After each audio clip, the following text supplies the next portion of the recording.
So overall గా మనం చూస్తే అటు చిత్తూరు జిల్లా నుంచి ఇటు శ్రీకాకుళం వరకు ప్రస్తుతం జరిగినటువంటి ఉత్తరాంధ్ర వరకు జరిగిన మార్పులు చూస్తే ఇక్కడ స్థానికంగా ఉన్నటువంటి అభ్యర్థుల కన్నా కూడా కుటుంబాలు కావచ్చు లేదా తమ బలాన్ని నిరూపించుకునేందుకు వర్గ రాజకీయాలు చేసేటువంటి కొంతమంది పెద్ద నేతల కనుసనల్లో పనిచేసేటువంటి వారికే టికెట్లు ఇచ్చే విధంగా ప్రస్తుతం జరిగినటువంటి మార్పులు కూడా చూస్తున్నాం. సో ఈ నేపథ్యంలోనే కొంతమంది తమ దారి తాము చూసుకుంటున్నటువంటి పరిస్థితి. సో ఈ పరిణామాలన్నీ ప్రస్తుతం చూస్తే అటు పారస్థారథి కావచ్చు, ఇటు గోదావరి జిల్లాలో ఇవాళ నుంచి కూడా కొంతమంది ఎమ్మెల్యేలుగా ఉన్నటువంటి వాళ్ళు పాదయాత్రలు చేయడం, పార్టీలు మారడం జరుగుతున్న పరిస్థితుల మన నేపథ్యంలో ఈ టికెట్ల ప్రభావం మిగిలినటువంటి వాటిపైన లేదా పార్టీ పైన ఏ రకంగా ఉండబోతోంది రామారావు?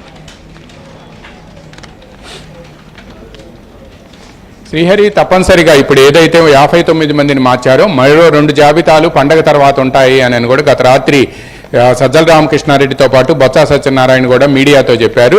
అయితే ఈ నేపథ్యంలోనే మొత్తం దాదాపుగా 80 మంది వరకు కూడా మార్చి ఆ తర్వాత మొత్తం 170 అంటే ఫిబ్రవరి మొదటి వారం లేదా రెండవ వారంలో 175 మంది ఎమ్మెల్యే అసెంబ్లీ టికెట్లు, అదేవిధంగా 25 లోక్సభ టికెట్లు కూడా ఒకేసారి ప్రకటిస్తారు అని చెప్పి కూడా గత రాత్రి చెప్పారు. అయితే వీటన్నిటి నేపథ్యంలో ఇప్పటి వరకు ఏవైతే మొత్తం 59 మందిని మార్చారో అందులో ఎంపీ క్యాండిడేట్లు కానీ లేకపోతే ఎమ్మెల్యే క్యాండిడేట్లు కానీ ఎక్కువగా బీసీ, ఎస్సీ, ఎస్టీ ఈ వర్గాలకు సంబంధించిన వాళ్ళని మార్చారు అనేది కూడా ప్రధానమైన ఆరోపణలు వైఎస్ఆర్ కాంగ్రెస్ పార్టీ నుంచే వస్తున్నాయి.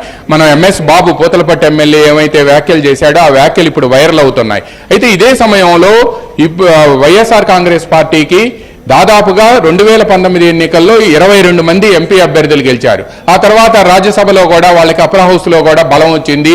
ఎంపీ రాజ్యసభ సభ్యులుగా కూడా చాలా మంది వెళ్ళారు.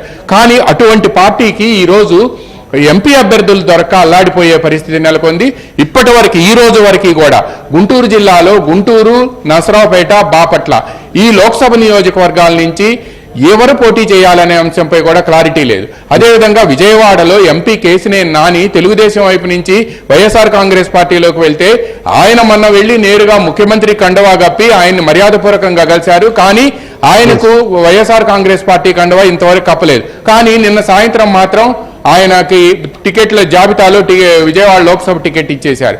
అంటే ఇలా ఎంపీ అభ్యర్థులు దొరక్క అక్కడేమో విశాఖపట్నంలోనేమో బొత్స ఝాన్సీ, అదేవిధంగా విజయనగరంలోనేమో బొత్స మేనల్లుడు, తర్వాత ఏలూరులోనేమో మంత్రి కారుమూరి నాగేశ్వరరావు కుమారుడు సునీల్ యాదవ్, ఇలా ఎవరైతే బంధువులు ఉన్నారో లేకపోతే భార్య సతీమణులు లేకపోతే కుమారులు లేకపోతేనేమో మేనల్లుళ్ళు వీళ్ళందరికీ కూడా టికెట్లు ఇచ్చుకుంటూ వెళ్తున్నారు. అంటే ఎంపీ అభ్యర్థులందరూ కూడా పోటీ చేసేందుకు విముఖత ప్రదర్శించిన నేపథ్యంలోనే ఈ పరిస్థితి నెలకొందని చెప్పి భావిస్తున్నారు.